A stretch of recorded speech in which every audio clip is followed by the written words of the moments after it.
I mean, when Goggins lived with me, his rule is we had to do something every day that sucked. That was his rule. He's the master at that. Yeah, tell me about it. And what did he make you do? No, I mean, I remember one day. Well, the first thing we did was he came in and he wanted to see how many pull-ups I could do so we could map out the month. He lived with me for a month, and I went to the pull-up bar and I got like maybe 8 pull-ups, which is an exaggeration. I probably got like 4 pull-ups. You know? A lot of people are listening, so I'll say 8. And then he said, all right, wait 30 seconds, go and do it again. And I went up on the pull-up bar and I did maybe like 3 or 4. He said, all right, wait 30 seconds, I want you to do it again.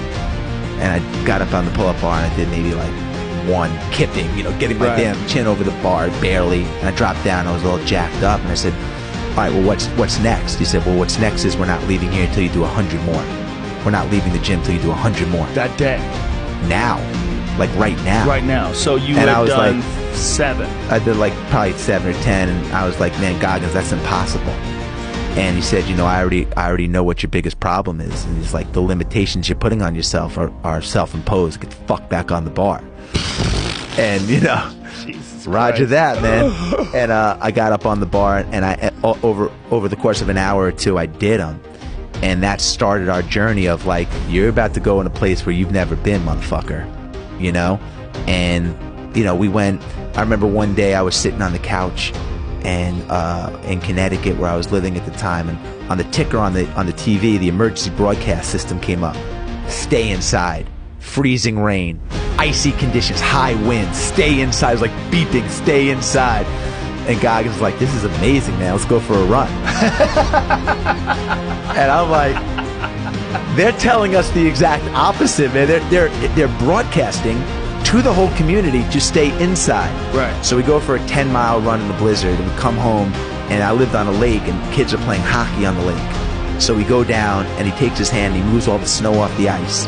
He gets a boulder, and he breaks the ice, a little hole in the ice with the boulder, and then he takes his hand, and he makes the hole a little bit bigger, and then he jumps in.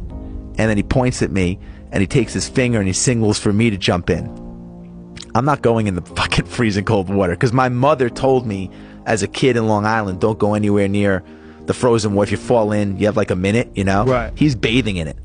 So, of course, I go in, and he looks at me, he's like, man, you got about 2 to 4 minutes, you're going to get hypothermia. We just went on a run. We got to get you out of the lake. And I go to get out. He goes, you can't get out.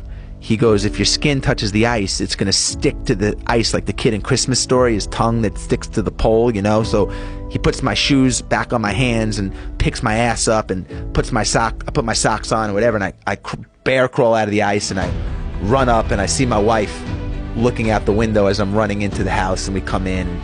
She says to Goggins, you know, like, what's the medical benefit of jumping in a frozen lake? And he said to her, there's no medical benefit. She's like, this is what your husband signed up for. You know, he's like, I want to see how far he's willing to go to get to his goals. And I was like, fuck, this is going to be some 30 days, man. Jesus. Wow, what was the toughest thing he made you do? It was just the consistency of it. You know, it was just like, I don't know exactly what triggered. I remember asking him to come, and I remember him saying to me, if you're crazy enough to ask a guy like me to come live with you, motherfucker, I'm crazy enough to come.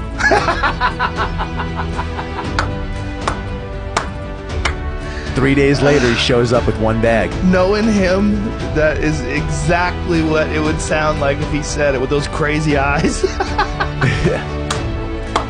That's crazy that he just agreed. I loved it, by the way. It was one of the best months of my life. I loved being around him. He's an amazing guy. I loved, you know, we were watching games, we were working out. I was going out at midnight, 3 in the morning. We were running in the blizzards. 3 in the morning. One day, he was like, we're going to run 4 miles every 4 hours for 48 hours. Joe, I was like, I got to work. He's like, no, you don't. No, you don't. You can work in 48 hours. Wow. So I would wake up at midnight. We started at midnight. We would run, let's say it took us 40 minutes. And then we would come back. We'd have, you know, 3 hours and 20 minutes of rest. And then at 4 a.m. we'd go again. 4 miles. Boom, boom, boom, boom, boom. 48 hours. Jesus Christ. One time, I have fucking a million stories. I mean, we went in the sauna, and he's like, all right, we're going to stay in the sauna for, and I'm a sauna guy. I thought I was a sauna guy, by the way. I thought I was. And actually, this was the steam, and he's like, we're going to stay in here for 30 minutes, 8 ounces of water. Okay. We jack it up. It's fucking cooking in there. I walk in, I'm like, holy fuck, it's so hot in here. He sits down, he's whistling Dixie.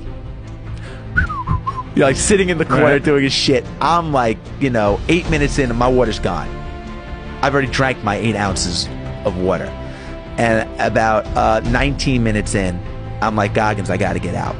He's like, you can't get out. I'm like, no, I'm gonna pass out. I gotta get out. He's like, you can't get out.